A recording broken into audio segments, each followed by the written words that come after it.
Primeira carta de Paulo aos Coríntios, capítulo de número 13, a partir do versículo 1, está escrito assim: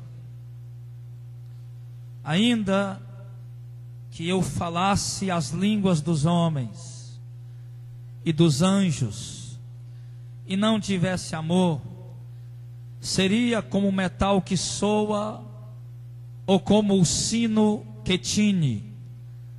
Ainda que tivesse o dom de profecia, e conhecesse todos os mistérios e toda a ciência, e ainda que tivesse toda a fé, de maneira tal que transportasse os montes, e não tivesse amor, nada seria.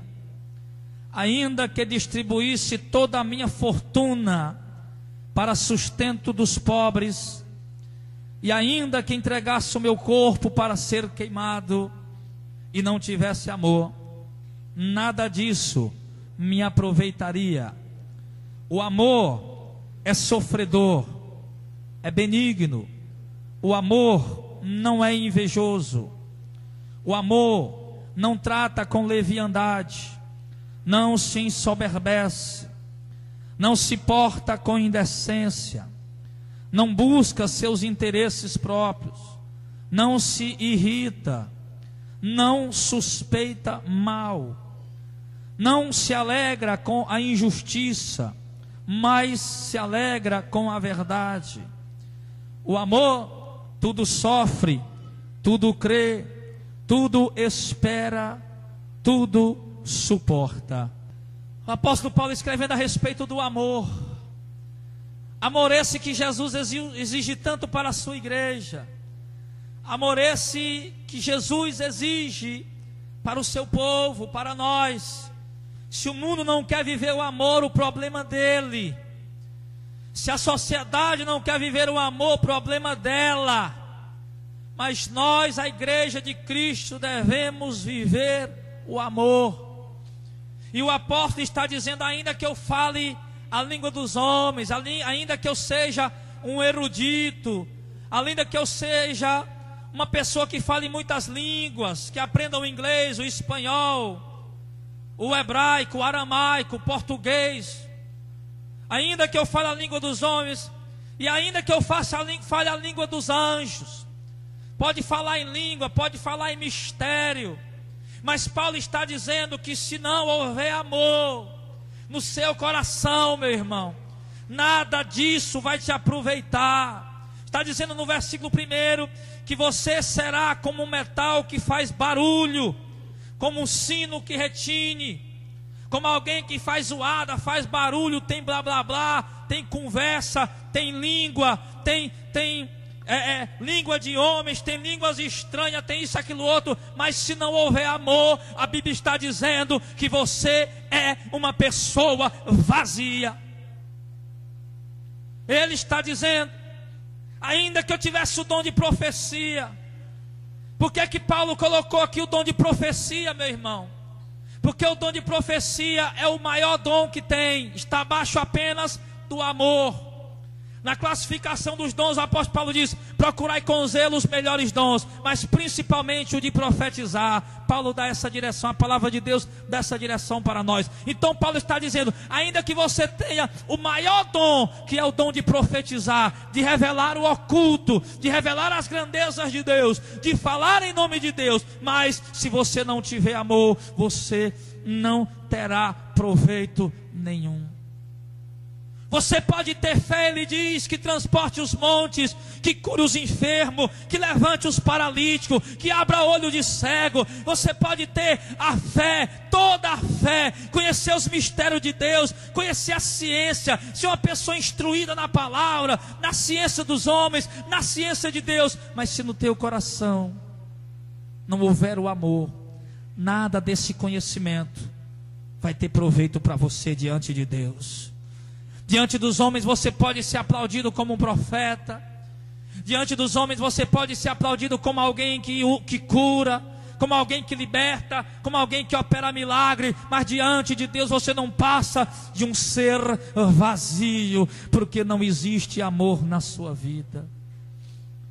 Então, o O que nós entendemos aqui é que nós podemos ter e fazer todas as coisas, mas se no meu coração não tiver o amor, nada disso me aproveitará. Amém? Quer dizer que eu posso distribuir toda a minha fortuna com os pobres, mas se não houver amor não tem proveito nenhum. Está no verso 3. Eu posso entregar o meu corpo para ser queimado, mas se não houver amor não terá proveito de nada. Talvez você diga: pastor, mas eu tenho amor, pastor, eu amo a minha esposa. Não é esse amor que Deus está falando. Pastor, eu amo a minha família, eu amo os meus filhos. Não é esse amor que Deus está falando. O amor que Deus está falando é aquele que está em Mateus capítulo 5, quando o Senhor diz: ame os teus inimigos, ore pelos que te perseguem, fale bem de quem fala mal de você. É esse amor que Deus está falando. O Senhor disse: se vocês amarem apenas quem ama vocês, que proveito tem nisso? Os pecadores também fazem o mesmo. O Senhor está mandando a gente amar a quem nos aborrece. Ele está dando aqui uma definição do que é amor. Você pode entrar na internet, no Facebook, no Twitter, você vai ver muita gente falando de amor, dando ali talvez uma definição de amor, mas a maior definição de amor que existe é daquele que conhece o amor, é daquele que é o amor, o próprio Deus. Ninguém pode dar uma definição melhor de amor do que Deus. E Deus está dizendo aqui, irmão, no versículo 4, o amor é sofredor. Quem ama, sofre por amor. Não por um relacionamento, mas por um amor sincero com qualquer pessoa, até com aqueles que te agridem. O amor é sofredor, o amor é benigno. Existe o benigno e a outra ponta está o maligno. E quem é do amor é benigno. O amor não é invejoso. O amor não trata com leviandade, com desprezo. O amor não trata ninguém com leviandade. O amor não trata ninguém com desprezo. Se eu desprezo é porque eu não tenho amor. O amor não se ensoberbece. Se você é um soberbo, o que é um soberbo, pastor? É uma pessoa que se acha, uma pessoa que se coloca a si mesmo num pedestal e se sente intocável, se acha intocável. Uma pessoa porque às vezes talvez possua alguma coisa, o soberbo. E o Senhor está dizendo que o amor não se ensoberbece, não se porta com indecência. Quem ama, no verso 5 diz, não busca os seus próprios interesses. No versículo 5 diz, o amor, quem ama não se irrita, quem ama não suspeita mal. Então nós temos, irmãos, que abrir a nossa mente para isso.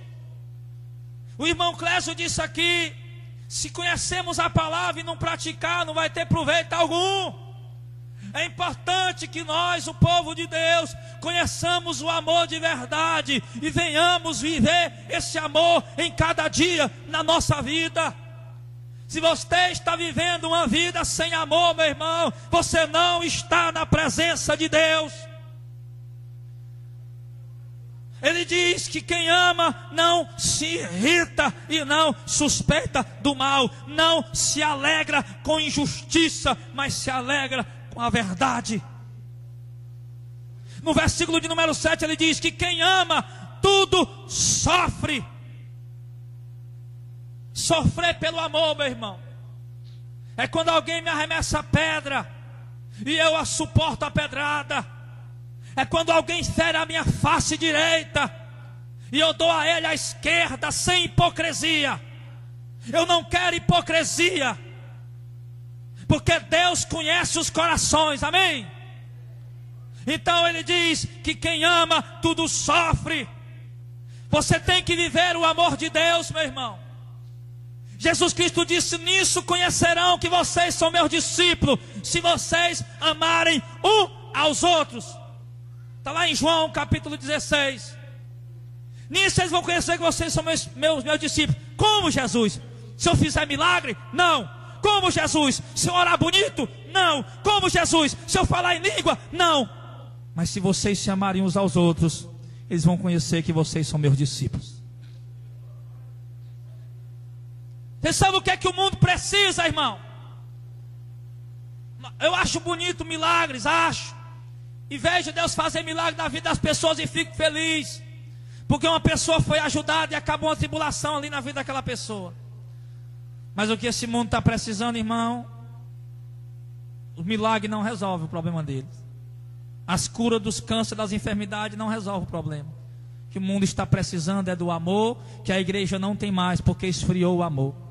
A palavra de Deus diz que o amor esfriaria. Mas nós tínhamos que perseverar até o fim. E Ele está dizendo aqui: quem quer ser um homem de Deus e uma mulher de Deus de verdade? Aí levanta a mão assim. Você quer ser? Então você tem que viver o amor. E para viver o amor você tem que sofrer tudo. Crer tudo.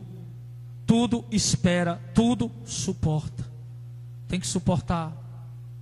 Você não pode ser aquela pessoa do pavio curto. Você não pode ser aquela pessoa que a qualquer hora é como se fosse um bujão de gás vazando. Qualquer fogo, você explode. A Bíblia diz que nós temos que viver o amor. Nós temos que tudo suportar. Isso, irmão, é a maior descrição de amor que nós podemos ouvir. Porque é o que Deus está ensinando à sua igreja. Eu não quero me deter muito nesse texto. Eu quero ir logo para 1 João capítulo 2. Mas eu creio que o que eu falei nesse texto aí é o suficiente. Para quem tem o Espírito Santo, é o suficiente para entender. Para quem não tem o Espírito Santo, meu filho, eu posso passar um mês todo falando, você não vai entender nada. Mas se você tem um Espírito, com o pouco que eu falei aqui, você já entendeu muita coisa, amém? 1 João, capítulo de número 2. Agora nós vamos ver aqui o seguinte, irmão. Que o amor está acima de tudo, nós vemos.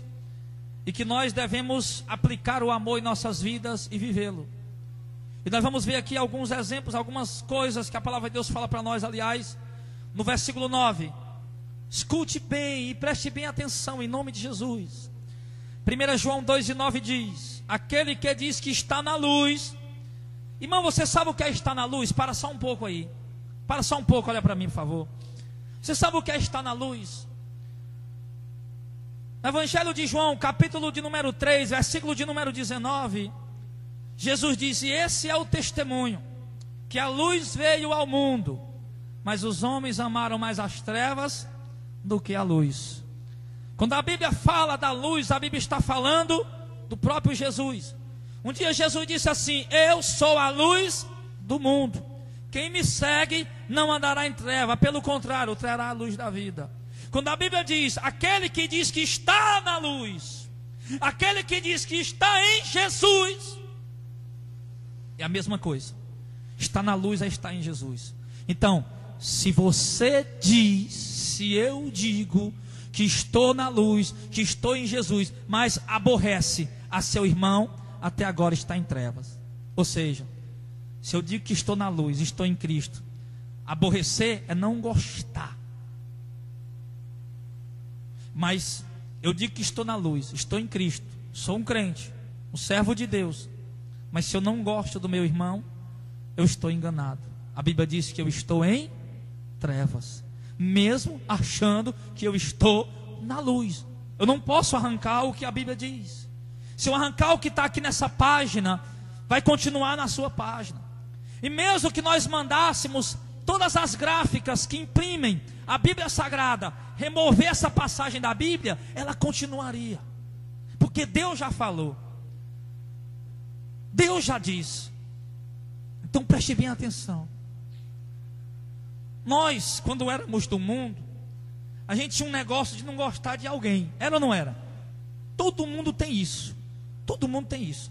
E como eu disse, eu não gosto de hipocrisia. Teve muita gente que eu não fui com a cara. Teve muita gente que eu não gostei. Mas nós não somos mais do mundo. Hoje nós temos em nós o Espírito Santo. O Espírito Santo nos capacita a viver essa luz. O Espírito Santo nos capacita ele diz aqui, a amar o irmão. Como ele diz, aquele que ama seu irmão está na luz, e nele não há escândalo. No verso 10, o Espírito Santo nos capacita a isso. Pastor, como é que nós podemos amar num mundo tão cruel? Pastor, como é que nós podemos amar se o irmão me trai, se o irmão me joga pedra, se o irmão me critica, me calunia, joga pedra em mim? Meu irmão, nós temos de Deus a capacidade para amar através do Espírito Santo de Deus. Quando Jesus disse, recebereis poder quando o Espírito Santo descer sobre vós, estava incluído também o amor. O amor. Então, se até agora existe alguém que você aborrece, não gosta, despreza, detesta, ignora, você está, meu irmão, em trevas. Mesmo que você fale, o apóstolo Paulo disse, mesmo que você fale a língua dos homens, dos anjos, mesmo que você seja um profeta, mesmo que você cure, mesmo que você liberte, mas se você diz que está na luz, mas continua não gostando, detestando, aborrecendo o seu irmão, até agora você está em treva. Aquele que ama seu irmão está na luz, e nele não há escândalo. Verso 11, mas aquele que não gosta, que aborrece o seu irmão, está em trevas, e anda em trevas, e não sabe para onde vai, porque as trevas lhe cegaram os olhos. Tem um texto na Bíblia que eu já falei várias vezes, que diz assim: há caminhos que ao homem parece direito, mas o final deles são caminho de morte. Está escrito isso. Então, é o que acontece com aquela pessoa que, como ele diz aqui, mas aquele que não gosta do seu irmão está em trevas, está andando nas trevas e não sabe para onde vai. Porque o fato de nós frequentarmos uma igreja, isso não quer dizer muita coisa. É importante congregar. Em Hebreus 10:25 diz, não deixe de congregar, como é o costume de alguns. Se você é um crente que está espalhado por aí, não está congregando, você está errado. Você está em falta diante de Deus. A Bíblia diz que não pode deixar de congregar. Mas o simples fato de você ter uma igreja para congregar, isso não quer lá dizer muita coisa. Mas a questão é, o eu cumprir a palavra. Jesus diz lá no Evangelho de João, nós devemos cumprir o mandamento dele. O mandamento dele é amar o irmão.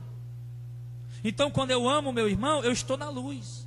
Mas quando eu aborreço, eu não gosto, eu não amo o meu irmão, eu detesto, eu desprezo ele, ignoro a existência dele, eu simplesmente estou nas trevas, estou andando em trevas e não sei para onde eu estou indo. Eu acho que eu estou indo para o reino de Deus, eu acho que eu estou indo para o céu, mas a Bíblia diz, eu não sei para onde eu estou indo, eu estou em trevas, porque as trevas me cegaram o entendimento, me cegaram os olhos. Então, quem ama está na luz, mas quem não ama não está na luz. E como é que nós conhecemos? Eu dizia assim, não adianta a gente dizer que ama o irmão, que sente carinho pelo irmão, que perdoa o irmão, se eu passo pelo irmão na rua e quando eu vejo o irmão vindo, eu dou um jeito para olhar para o relógio aqui, ou inventa aqui alguma coisa para ajeitar, ou o irmão pega o celular e e começa a falar com alguém que não existe lá, um celular. Então isso não é manifestação de amor. Se eu amo, o mínimo que eu vou fazer é me aproximar do meu irmão. Amém? Amém, meu irmão. Só que para isso é preciso o quê? Aquilo que Jesus falou, humildade. Jesus disse, aquele que se humilha a si mesmo, Deus o exaltará. Jesus não está dizendo se você for humilhado por alguém. Não, porque você ser humilhado por alguém, isso é inevitável. Você pode ser humilhado por alguém sem você querer, não é verdade? Mas quando Jesus disse, se você se humilhar a si mesmo, aí vai depender da sua vontade. Eu querer me humilhar, aí Deus vai me exaltar. Amém, pessoal? Então, funciona assim a coisa, né? Então ele pula aí para o capítulo 3, irmão. Capítulo 3, versículo 10 em diante, diz assim, ó. Nisto, capítulo 3, verso 10 aí, desse mesmo livro aí que você está. Nisto são manifestos os filhos de Deus e os filhos do diabo. Olha aí, presta atenção. Quem já ouviu falar na Bíblia, lá em Mateus, que tem o joio e o trigo? Quem já ouviu falar, diga amém. O joio é o que? Os filhos do diabo. O trigo são os filhos de Deus. Porém, eles foram plantados no mesmo campo. E o joio e o trigo é idêntico um ao outro, parece um com o outro. E os servos disseram, Senhor, deixa nós arrancar o joio. Ele disse, não, deixa para o tempo da colheita. Então isso significa que o joio e o trigo vão ficar juntos até a volta de Jesus, irmão. Amém? Os joios são os filhos do... Os joios são os filhos do diabo. Aprenda, irmão, aprenda. O joio são os filhos do... E o trigo os filhos de Deus. Então ele está dizendo aqui, nisto são manifestos os filhos de Deus e os filhos do diabo. Qualquer que não pratica a justiça e não ama o seu irmão, não é de Deus. Amém? Então, você tem que ter cuidado, porque de repente você pode ser o joio. Jesus disse, o reino de Deus é como uma rede jogada no mar, que apanha toda espécie de peixe. E quando junta na praia, eles pegam os peixes bons, colocam no cesto, e os ruins jogam fora. Então o reino de Deus, irmão, acaba atraindo muitas pessoas. Mas Deus conhece o povo dele. Só Deus conhece o teu coração e o meu. Amém, pessoal? Só Deus conhece. Então você tem que ter bastante cuidado, que se precisar mudar alguma coisa na tua vida, hoje você tem que mudar. Eu trago essa palavra, irmão, com muita propriedade, com muita autoridade, porque eu entendo que as ovelhas, elas devem obediência e respeito à voz do seu pastor, é ou não é? Então por isso eu trago essa palavra com propriedade e com autoridade, sabendo, estou trazendo o melhor para vocês. Amém? Então ele diz assim, que se eu não pratico o que é justo e não amo o meu irmão, eu não sou de Deus. Porque esta é a mensagem, verso 11, que ouviste desde o princípio. Olha aí, irmão, essa mensagem vocês ouviram desde o princípio, que nos amemos uns aos outros. E toda vida que a Bíblia falar de amor aqui, que eu estou pregando aqui hoje, você lembra do que a gente falou lá em 1 Coríntios 13, tá bom? O amor tudo espera, tudo sofre, tudo crê, aguenta, não se irrita e tal. E essa coisa toda que nós lemos lá. Então, ele diz que essa é a mensagem que ouvimos desde o princípio, que nós devemos nos amar uns aos outros. Não como Caim, escute, preste atenção. Não como Caim, que era do maligno e matou o seu irmão. Caim e Abel eram irmãos. Eles andavam juntos? Andavam. Eles tinham o mesmo pai e a mesma mãe? Tinham. Moravam na mesma casa? Morava. De repente você pode ter o mesmo pastor, congregar na mesma igreja. É isso. Porque o fato de mudar de igreja não resolve. Porque a pessoa que não ama, onde ela for, a culpa está sobre ela. Pode mudar para uma igreja lá nos Estados Unidos, a culpa está em cima de você lá, meu filho. O melhor é você tentar resolver a situação e liberar o amor. Amém? Aí ele disse que nós não devemos ser como Caim, que era do maligno e matou o irmão dele. E por que causa matou? Porque as suas obras eram más e as do seu irmão eram justas. Ele diz, meus irmãos, não fiquem maravilhados se o mundo aborrece vocês. Olha, escute. Não fique maravilhado. o mundo me odeia. Não fique preocupado com isso não. O mundo, ele tem que odiar a gente mesmo. O mundo tem que detestar a tua vida, irmão. O mundo tem que detestar as tuas obras, porque tu é luz, o mundo é treva. Tu não compactua nem compartilha com o mundo, com a vida do mundo, com a prostituição, com os vícios, com o desmantelo. Não, o mundo te odeia, é normal isso. Você entende isso, irmão? Então, se o mundo te odeia, isso é a coisa mais normal. Nós sabemos, verso 14, que passamos da morte para a vida. Por quê? Porque como é que nós sabemos que passamos da morte para a vida? A Bíblia diz que o homem está morto em seus delitos e pecados. Todo mundo está morto em seus delitos e pecados, nos seus pecados. Mas nós passamos da morte para a vida. Como, pastor? Porque amamos os irmãos, verso 14. Então, quando eu amo o meu irmão e manifesto esse amor com atitude, a Bíblia está dizendo que eu passei da morte para a vida. Eu estava morto, mas agora eu estou vivo. Porque amamos os irmãos. Quem não ama seu irmão permanece na morte. Está aqui no verso 14. Nós sabemos que passamos da morte para a vida porque amamos os irmãos. Quem não ama seu irmão permanece na morte. É sério ou não é a conversa, irmão? É sério ou não é o assunto? Nós queremos o bem. E o Senhor está dizendo que quem aborrece, quem não ama o seu irmão permanece na morte. Qualquer que aborrece, lá vem de novo, olha, verso 15. Qualquer que aborrece, que detesta, que não gosta do seu irmão é o quê? Homicida. O que é um homicida, irmão? Alguém sabe me explicar o que é um homicídio?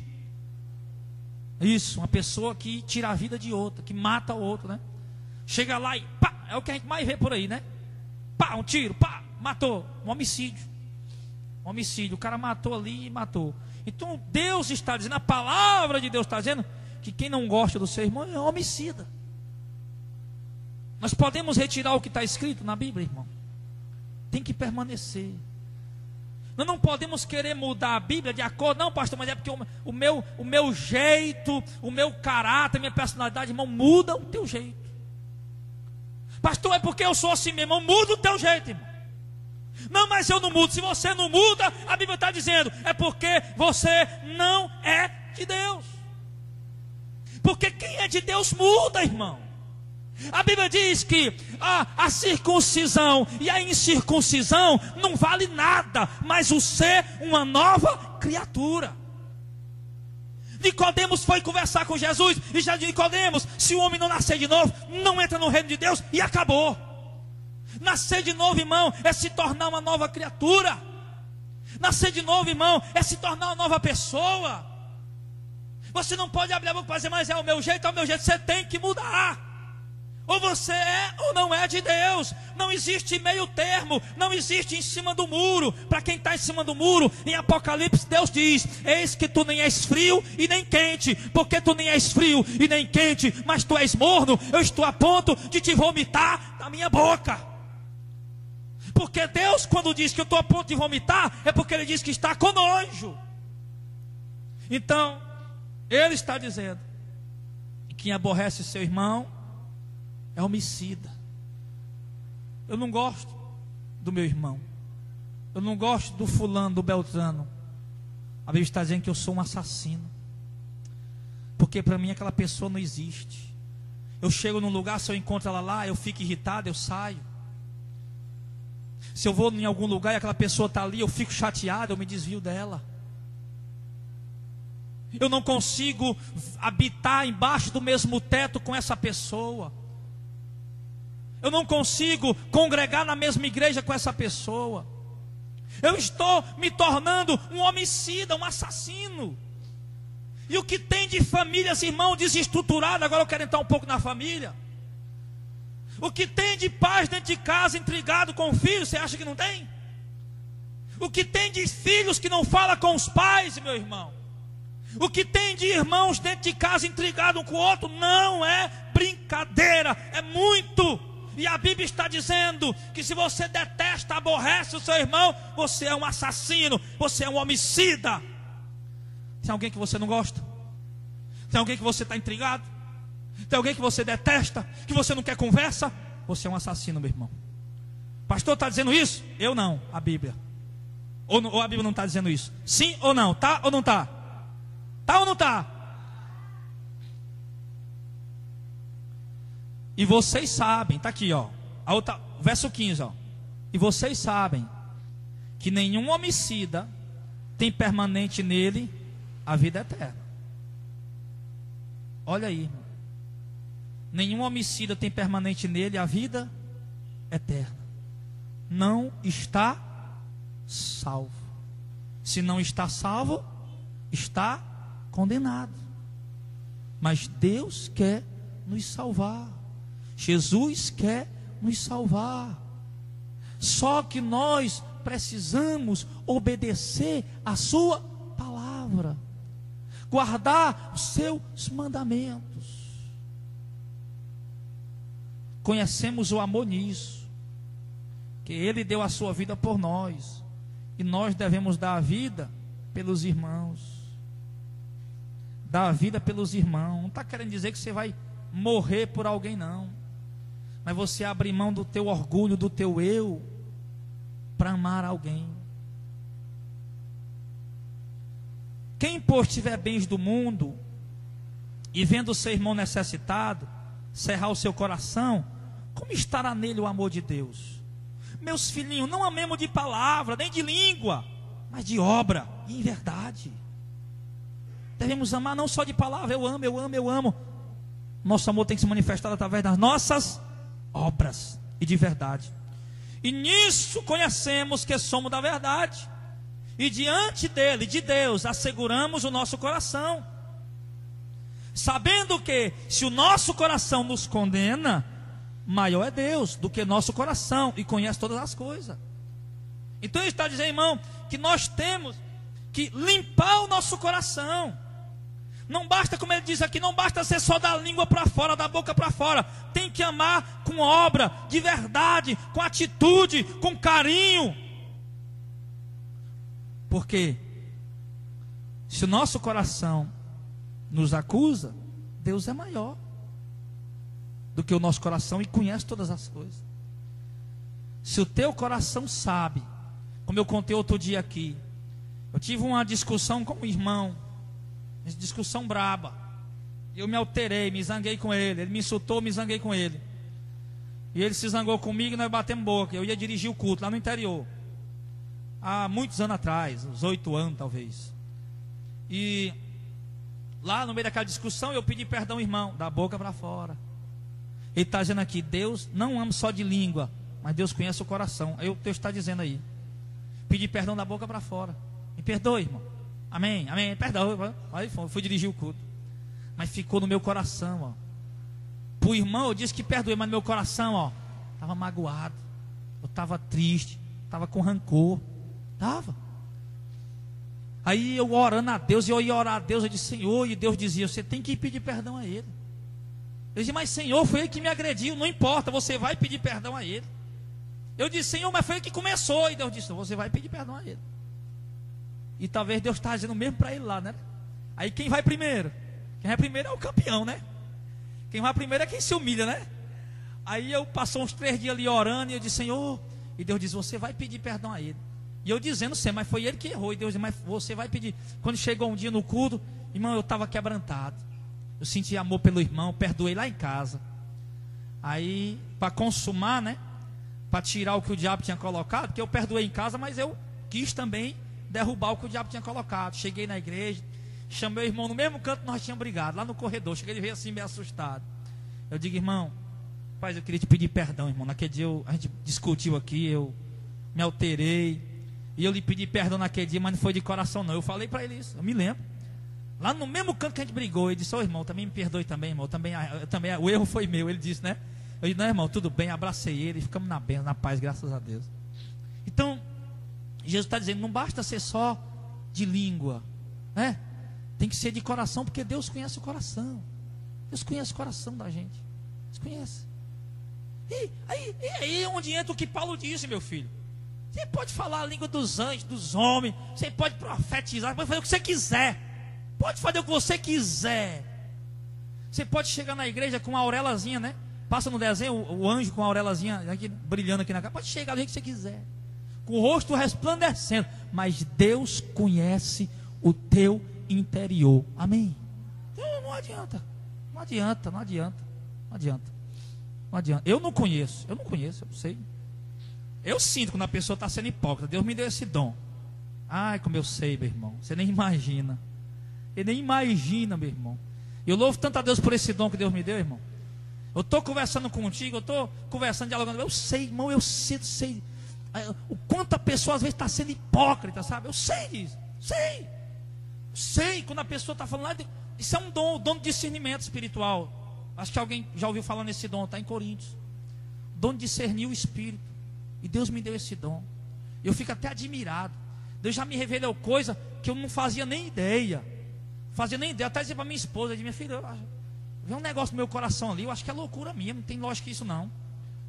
Não conheço nem esse pessoal, nunca nem vi. Aí com poucos dias, lá e vem alguém da família do camarada lá, fazer uma visita lá em casa e acaba contando algo que era o que Deus tinha falado para mim. Eu não fazia ideia. Quando alguém falou para mim, eu digo, rapaz, como é que pode? E muitas outras coisas. E um pai conhece o seu filho, não conhece? O pai conhece o filho. Um pai que tem experiência com o filho conhece. O meu filho só tem 6 anos, mas eu sei quando ele está mentindo, eu sei quando ele está falando a verdade. Eu conheço ele. Conheço. Assim o pastor conhece as ovelhas. Deus dá capacidade para a gente entender. Deus dá essa capacidade. Eu quero dizer a vocês que eu louvo a Deus por isso. Deus me deu esse entendimento. Deus me deu. Então eu sei muito bem. Aí, nós paramos aonde aqui, irmão? Verso 17. Verso 20. Sabendo, verso 21. Amados, se o nosso coração não nos condena, temos confiança diante de Deus. Então o importante é isso, irmão. O importante é que o meu coração não esteja me acusando. Se eu tive um problema com o irmão Zezinho, uma dificuldade com ele, uma desavença, ou por culpa dele ou minha, não importa. A culpa não importa de quem é, o que importa é que houve a situação, né? Então, se o meu coração realmente já liberou o perdão para o Zezinho, e o coração dele liberou para mim também, ele está dizendo aqui, irmão, que Deus conhece. Amado, se o nosso coração não nos condena, nós temos confiança diante de Deus. Mas eu lhe digo com certeza, irmão, como teu pastor, que Deus te deu para te pastorear. Eu te digo com toda sinceridade que algumas vezes aconteceu na minha vida, de o meu coração me acusar, de o meu coração me condenar e dizer que eu tinha que fazer algo mais. Aconteceu muitas vezes comigo e tenho certeza também que já aconteceu com vocês na minha caminhada cristã. Eu, como um diácono da igreja, como um presbítero da igreja, aconteceu comigo. E Deus, nessas ocasiões, foi me dando a oportunidade de eu aprender a lidar com circunstâncias parecidas que viriam no futuro. Deus me deu. Cada situação que vem é para a gente aprender algo. Aprender a lidar com elas novamente no futuro e agir de uma forma diferente.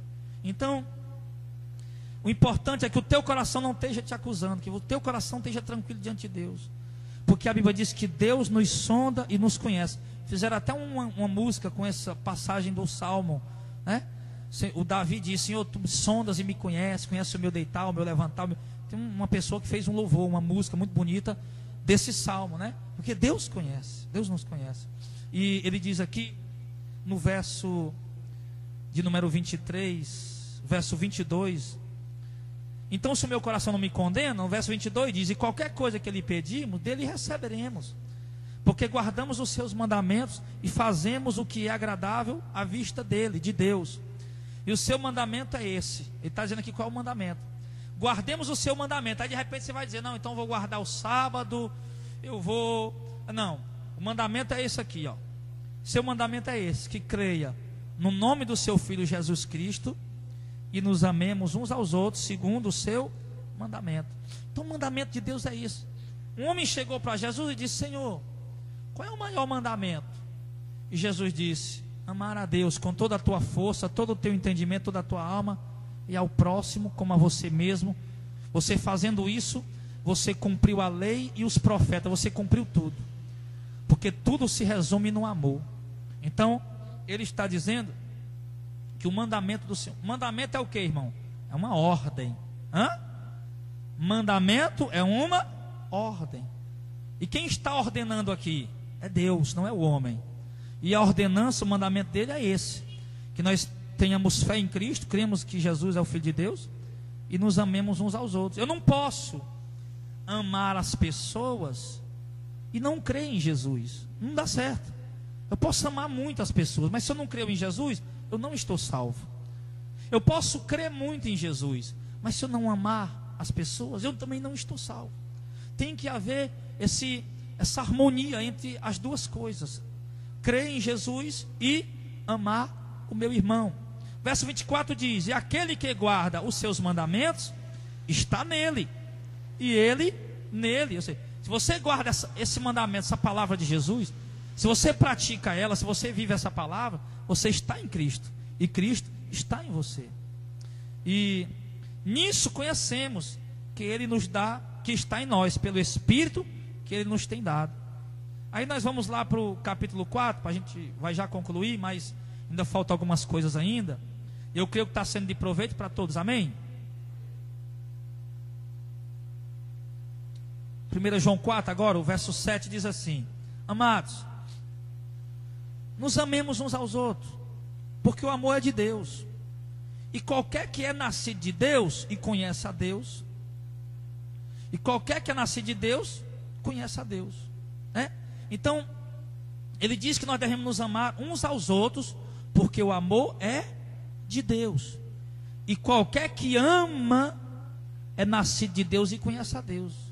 Quando nós vivemos, irmão, como ele diz que quando nós nos amamos uns aos outros, amar uns aos outros é o que? Lá em Coríntios 13, suportar a fraqueza do irmão, suportar a personalidade do irmão, suportar o irmão, aguentar, suportar. Então ele diz, quando nós nos amemos uns aos outros, porque o amor é de Deus, e qualquer que ama é nascido de Deus e conhece a Deus. Aí a gente pula lá vai no versículo 11. Aquele que não ama não conhece a Deus, porque Deus é amor. Se eu não amo, irmão, eu não conheço a Deus, porque Deus é amor. Se eu não conheço o amor, eu não conheço a Deus.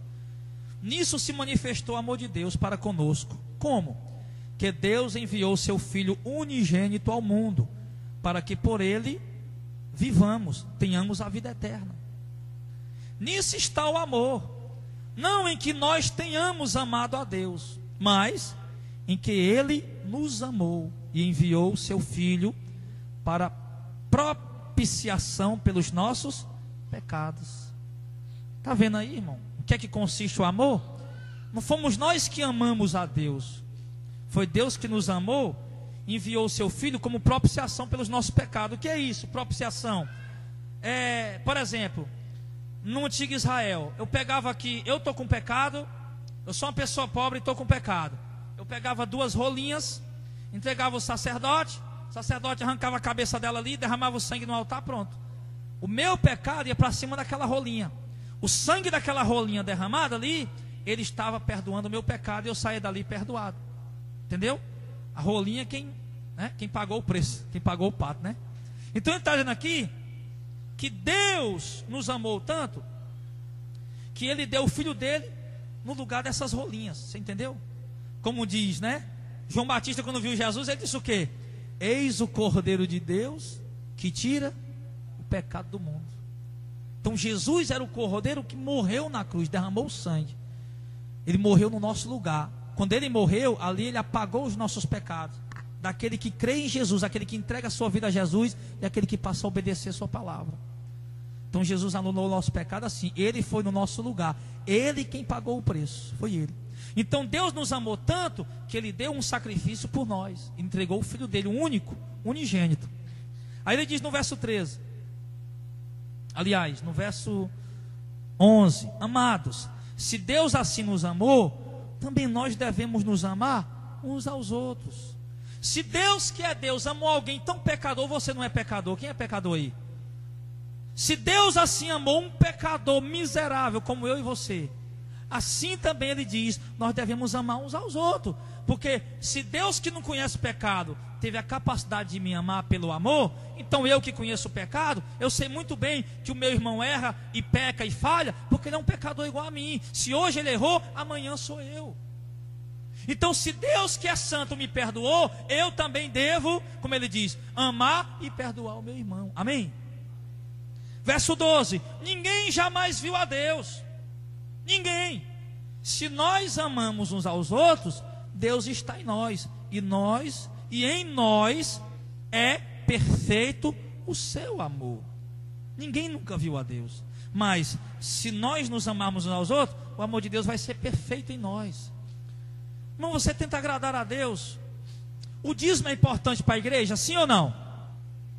A oferta é importante para a igreja, sim ou não? O quilo do alimento é importante, sim ou não? Sim. Porém, não tente agradar a Deus com isso. Não tente. Não tente agradar a Deus com dízimo. Vou levar meu dízimo para agradar a Deus. Vou levar minha oferta para agradar a Deus. Vou levar o quilo do alimento para agradar a Deus. Não tente agradar a Deus com isso. Não tente. Tente apenas, irmão, obedecer a palavra. Faça apenas isso. Isso é o suficiente para você. Seja um dizimista, seja um ofertante, seja. Traga o quilo do alimento, traga. Ajude os necessitados, ajude. Mas não tente achar que você, eu estou agradando a Deus, eu estou ganhando ponto diante de Deus. Irmão, obedeça a palavra dele. Ame. Ame. Perdoe. Com isso, você vai achar o favor de Deus para a sua vida. Ninguém jamais viu a Deus, mas se nós nos amarmos uns aos outros, o do amor de Deus é perfeito em nós. Agora lá no verso 20, para a gente concluir o 21.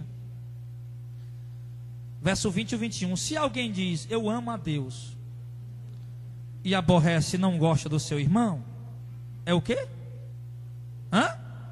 Mentiroso. Quem é o pai da mentira, irmão? João, né? O diabo é o pai da mentira. O diabo é o pai da mentira. Então ele diz, se eu digo que amo a Deus, meu Deus, eu te amo, Senhor, eu te adoro, eu te amo demais. A gente se tranca dentro de um quarto, meu Deus, eu te amo, Senhor, eu te amo demais, é demais. E quando eu saio, eu aborreço o meu irmão. Eu só amo a Deus quando eu estou dentro do quarto, eu amo demais a Deus. Eu trago o meu dízimo com muito amor, minha oferta com muito amor, trago o quilo do alimento com muito amor. Mas quando eu vejo o meu irmão, eu não gosto dele, eu aborreço a ele. Ele está dizendo aqui, se alguém disser, eu amo a Deus, e aborrecer o seu irmão, é mentiroso. Pois quem não ama seu irmão, a quem está vendo, como pode amar a Deus a quem não vê? E dele, temos esse mandamento, que quem ama a Deus, ame também o seu irmão. Olha o mandamento aqui, irmão, para concluir aí, para fechar. Que coisa maravilhosa. Que coisa linda, bem. Olha aqui. E dele temos este mandamento, que quem ama a Deus também deve amar seu irmão. Se ama a Deus, pois prove com isso amando também o seu irmão. O que é que eu faço, pastor? Suporte os defeitos do seu irmão, aguente as críticas, as pedradas. Suporte, aguente, como está aqui em 1 Coríntios 13. Seja perfeito, como Jesus disse, como vosso Pai é perfeito. Seja perfeito. Um amor não fingido, um amor sem hipocrisia, mas um amor sincero, lá de dentro do coração, que tanto as pessoas podem ver, como Deus pode ver também. Amém, pessoal? E isso vale, irmão, para pastor. A pastor. Não, mas o pastor, irmão, se o pastor não amar, ele está condenado também. Lá em Mateus 7, a partir do verso 21, Jesus disse, olha, nem todo que me diz, chama de Senhor vai entrar no reino do céu, mas somente aquele que faz a vontade do meu Pai. E uma das vontades de Deus, que Deus tem muitas vontades para nós, e uma delas eu coloquei aqui hoje para nós, que é amar o próximo, que é amar o irmão, que é perdoar, que é suportar, aguentar, né? Com humildade, com amor sincero, com mansidão. Lá em em Gálatas 5 fala dos frutos do Espírito. Quem está no Espírito e quem está na carne. Quem está na carne é divisão, é contenda, facções, como ele diz. Mas quem está no Espírito não, é longânimo. Está lá em Gálatas 5. Quem está no Espírito é longânimo, é benigno. Longânimo quer dizer paciente. Paciente. É igual Jesus. O pessoal está lá crucificando, batendo, você está ali, ô Jesus, Pai, perdoa. Coração. Os frutos do Espírito são esses. A Bíblia mostra os frutos da carne e os frutos do Espírito. Ou seja, Deus mostra quem está na carne e quem está no Espírito. E as contendas, as divisões, está lá, dissensões, facções. Quer dizer isso, contendas, discórdia, desavenças. São manifestações de quem está na carne. Mas quem está no Espírito, ele diz, é longânimo, a benignidade, a bondade, o domínio próprio. O quê? O domínio próprio. Dominar os teus sentidos. São frutos do Espírito. Aí você diz, pastor, estou com raiva do Senhor, eu não venho mais congregar, não. Aí você vai sair lascado, né? Eu acabei de pregar isso aqui. Aí, pastor, eu ouvi essa palavra hoje, com muita humildade. Reconheço que tem um caminhado errado e que preciso mudar. Reconheço com humildade diante do meu Deus, preciso mudar muita coisa. Então, Jesus nos ensina isso, irmão. O amor, a comunhão. Vamos ficar em pé? Aprenda a perdoar. Seja longânimo. Seja paciente. Mas não fique triste, irmão. Porque como eu disse a você, eu era um presbítero e manifestei muitas obras da carne. Eu era um presbítero. Sabe o que é um presbítero? É o braço direito do pastor. O presbítero já é quase um pastor. Eu era um presbítero. E eu briguei com o irmão sendo um presbítero. Eu discuti com o irmão, aborreci o irmão, detestei o irmão sendo um presbítero. Então não fica triste não. Porque eu busquei a Deus, eu disse, Senhor, eu quero que o Senhor me mude. Eu quero que o Senhor me molde, Senhor, eu quero que o Senhor me transforme. Aí Deus trouxe um casal para fazer isso. Só que no começo eu não entendi. Aquela mulher, ela me agredia com palavras, e eu ia agredir ela também. Aquela mulher me dava uma pedrada, eu dava duas na cabeça dela. Foi assim. E eu dizia para ela, olha, nós dois perto um do outro não dá certo. Eu sempre fui muito sincero. Só que eu era sincero com muita arrogância. Hoje é diferente. Procuro ser sincero com humildade. Eu já não dá certo nós dois. Dois picudos não se beijam. Por favor, quando eu tiver, você fica calada. Não fale nada que é melhor para nós. Eu dizia para aquela mulher. Mas Deus foi dizendo, não, você vai aprender agora. E Deus usou aquela mulher para me humilhar. Em reuniões. Dentro da igreja. Na frente dos meus irmãos. E Deus dizia para mim, quando eu estava aprendendo, eu pedi para ser mudado. Assim, eu quero ser mudado, eu quero ser diferente, quero ser um homem de Deus. Aí começou a vir essas tribulações, humilhação. Ninguém gosta de ser humilhado, somente quem é arrogante como eu era. E aí Deus dizia assim. Eu lembro de uma vez que fizeram uma reunião e eu fui, e Deus disse, olha, hoje você vai ser humilhado e você fica calado. E lá naquela reunião me humilharam, falaram coisas que não eram verdade, me criticaram, disseram que a minha forma de trabalhar estava errada, zombaram de mim. E eu ali, irmão, e aquela mulher ali ficava vermelha.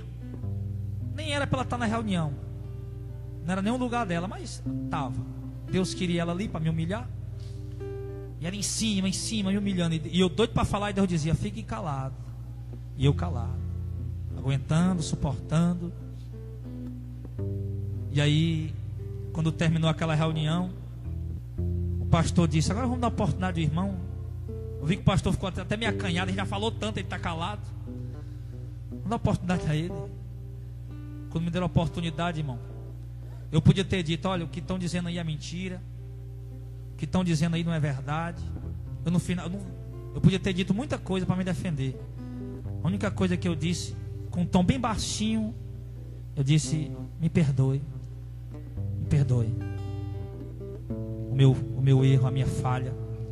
E ali, meu irmão, todos que estavam ali baixaram a cabeça humilhados quando eu pedi perdão.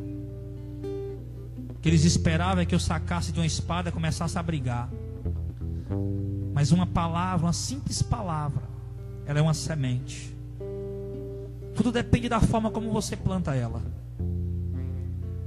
Não é à toa que a Bíblia diz que a palavra dura, ela desperta a ira. Uma pessoa joga uma palavra dura, o outro responde com a palavra dura, desperta a ira e a discórdia e a contenda. Mas o Salomão também disse, na sua sabedoria que Deus lhe deu: mas a resposta branda desvia a fúria. Se alguém chegar furioso com você, irmão, tentando te agredir, te caluniando, responda com brandura. Desvie a ira daquela pessoa e tente ganhar seu irmão com amor, com sinceridade. E eu pedi a Deus para Deus me mudar. Eu não sabia o plano que Deus tinha para a minha vida. Eu não sabia que Deus ia me constituir um pastor. Eu não fazia a menor ideia disso. Eu não sabia que Deus ia fundar um ministério por meu intermédio. Ia me usar para cuidar de pessoas como vocês, para apacentar ovelha como vocês. Eu não sabia disso. Eu não sabia. Mas entenda uma coisa: aquelas humilhações que eu passei, que durou mais de 2 anos. Mais de 2 anos. Hoje, meu irmão, eu olho, eu digo: Senhor, foi difícil, mas eu te agradeço, porque o Senhor realmente mudou o meu caráter, mudou a minha personalidade, meu temperamento. Então não fique triste ou preocupado, irmão, quando surgir uma tribulação na sua vida, quando se levantar uma crítica, uma perseguição, alguém arremessar pedra contra você. Mas olhe com os olhos de Deus e entenda uma coisa: quando alguém estiver te batendo, te pisando, você olhe para o céu e diga: Senhor, eu sei, Tu estás mudando, moldando a minha vida, está forjando o meu caráter, me fazendo um verdadeiro homem de Deus, uma verdadeira mulher de Deus. Não revida, não troque ameaças, não jogue pedras. Com humildade, faça o que eu fazia. Quando eu não estava mais aguentando, irmão, eu chegava lá num quarto que eu gostava de orar e eu chorava. Eu dizia: Pai, eu estou no meu limite, não estou aguentando tanta humilhação, não estou suportando tanta humilhação. E eu pedia a Deus. E ali, quando eu começava a orar, começava a pedir, Deus colocava um amor tão grande no meu coração, que embora eu estivesse ali um pouco chateado com alguma coisa, Deus colocava um amor e eu começava a pedir, clamar a Deus com misericórdia, irmão. Mas eu digo para você, diante de Deus, que eu clamava misericórdia com amor. O sentimento mudava ali de chateação, eu começava a pedir a Deus com amor, irmão. Eu não entendia aquilo, mas eu via a transformação de Deus na minha vida. E Deus quer estar transformando vocês. Vocês são todas pessoas que estão aprendendo. São ovelhas. Que muitos, talvez, como o obreiro Zezinho, já andou em alguns ministérios. Como ele disse para mim, que já tem uns 15 anos que frequentou a igreja, mas começou a aprender o verdadeiro evangelho agora. Nós estamos aprendendo, irmão. Porque cada palavra aqui, que embora pareça dura, embora pareça muitas vezes realmente dura, mas entenda que é o melhor para vocês. Deus sabe o quanto eu amo vocês. Deus sabe o quanto eu oro por vocês. Deus sabe disso, eu não preciso dizer. Deus sabe. E Deus, diante de Deus, Deus sabe que eu não estou mentindo. Deus sabe quantas vezes por dia eu me dobro de joelho diante dele orando por vocês. Deus sabe, Deus sabe. Então eu quero que você entenda que tudo que eu falar para vocês, tudo que eu trouxer, que eu pregar, você entenda que eu estou querendo o teu bem. E nunca ache que eu estou te atacando, te agredindo, te criticando. Nunca ache que eu estou diferente com você, que eu estou virando as costas para você. Nunca pense isso. Nunca pense. Nunca pense. Um dia eu encontrei uma irmã no banco. Ela disse: Eu congregava na igreja que o pastor falou para mim: quiser sair, pode sair, Deus manda outro. E eu disse: irmã, eu tenho certeza que esse pastor disse isso da boca para fora, que no coração dele, de verdade, ele não quer que nenhuma ovelha saia. Ele não quer, se ele é pastor de verdade, ele não quer não. Agora, se ele é um lobo ou um mercenário que só está querendo isso, aí, para ele tanto faz. Enquanto tiver dízimo dentro da igreja para sustentar ele, tá bom, né? Mas o verdadeiro evangelho não é assim, irmão. O verdadeiro evangelho não é assim. O verdadeiro evangelho não repreende alguém porque é pobre, não deixa de repreender outro porque é rico. Não. O verdadeiro evangelho não tem 2 pesos, 2 medidas, não. O verdadeiro evangelho é um único peso e uma medida para todos. A Bíblia diz: Deus não faz acepção de ninguém. Pastor é o pastor, mas diante de Deus, se eu errar, eu sou culpado tanto quanto uma ovelha. Deus não faz acepção. Então, peço que você abra o seu coração e deixe a palavra de Deus frutificar na sua vida essa noite.